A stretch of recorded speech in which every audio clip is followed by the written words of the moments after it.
Paulus het by verskillende geleenthede baie duidelike riglyne gegee van hoe 'n gelowige behoort te leef. En soms 'n hele paar dinge gesê, waarvan ons onder andere dan lees in Romeine 12 vers 9 tot 21. Nou ek gaan net hierdie gedeelte vandag saam met jou lees. Die liefde moet opreg wees. Verafskuw wat sleg is en hou vas aan wat goed is. Alles dinge wat ons moet, né? Betoon hartlike broederliefde teenoor mekaar. Bewys eerbied teenoor mekaar. En wees mekaar daarin tot voorbeeld. Moenie in julle toewyding verslap nie. Bly altyd geesdriftig. Dien die Here.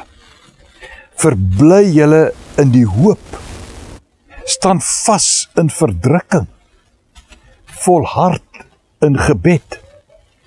Help die medegelowiges in hulle nood en lê julle toe op gasvryheid. Seën julle vervolgers, ja, seën hulle, moet hulle nie vervloek nie. Wees bly saam met die wat bly is en treur saam met die wat treur.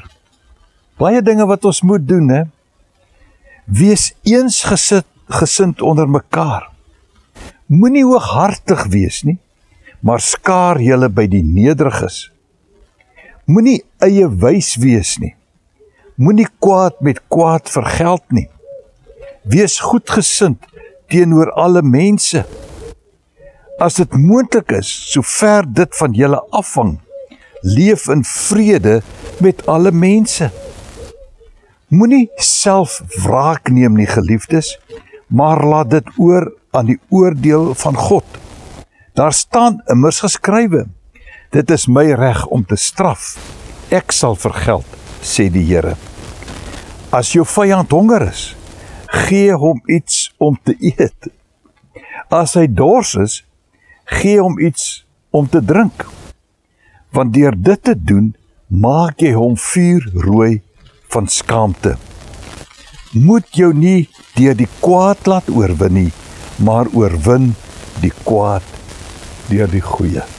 Jo, 'n hele klomp dinge wat van ons as gelowiges verwag word. Gaan lees dit gerus weer. Probeer doen wat daar staan en loop mooi.